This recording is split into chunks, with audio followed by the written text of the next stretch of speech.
millions and millions and millions of employees. People don't realize small things are franchises.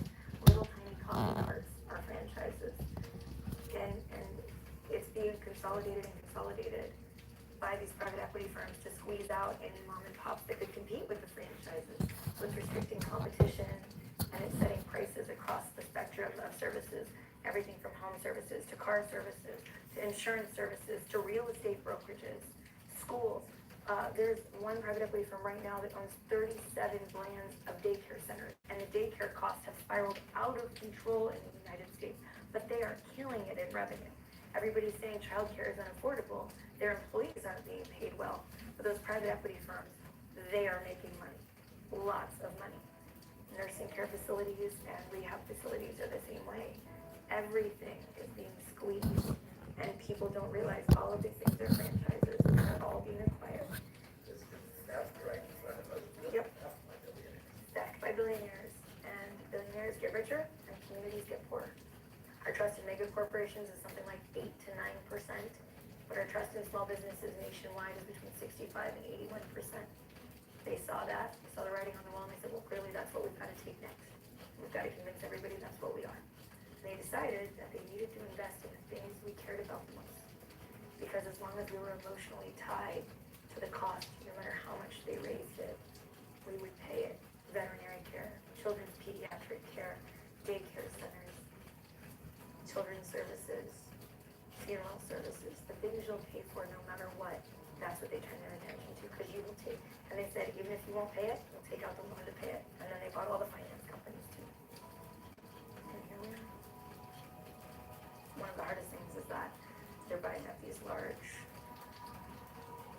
swaths of industries and regions, right? There's a company called Champions Group right now in the Southwest is a really, really good example. You can look them up online. They've purchased dozens of HVAC companies that were family owned for 4 decades, 5 decades, had great reputations in their community, and had large market shares in their community. 25, 30, 40 vans going on. And they bought all of them.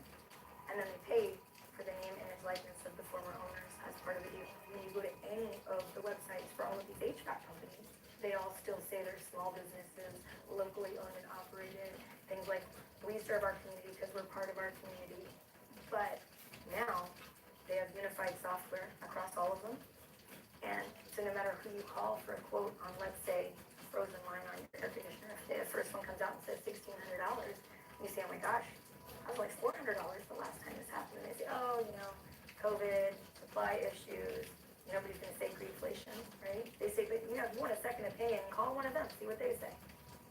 You have no idea that they're owned by the same company, same private equity firms, and the next day comes out and says $1,580. And you say, I don't have that kind of money. They say, don't worry, we'll finance it for you. Because they bought the finance company too, that's why. But what's the status of your lawsuit now? They filed against me in a sealed arbitration in AAA. AAA is the American Arbitration Association. It's a private organization that gets contracts with big corporations to act like judges. Instead of having access to a judge as a right, you have to pay for access to that judge, and you have to pay dearly. Our judge charged $27,000 a week for his time. And as a small business owner, no one can survive that, They spent somewhere between $6 and $9 million to wage the case on me that they did. And I run a business that, makes $1,000, $1,500 a month in a good month. We don't do it for the money, we do it because we serve, right? And so they brought the case there. They just abused the system to raise costs and raise costs and raise costs. Did you submit witnesses? Yep, we submitted a list. The judge disallowed them. He disallowed all of my witnesses. He even tried to disallow my husband, who was a litigant. Yeah, I wasn't allowed anyone except my own attorney. They had dozens of witnesses. This is something that we're seeing all over the country with all these big corporations now in their contracts. All the corporations that have contracts with hundreds of thousands or millions of Americans, they're inserting arbitration clauses that prevent class action suits from being filed against them and prevent multi-district litigation. So if they're stealing from you, if they're doing something that's underhand,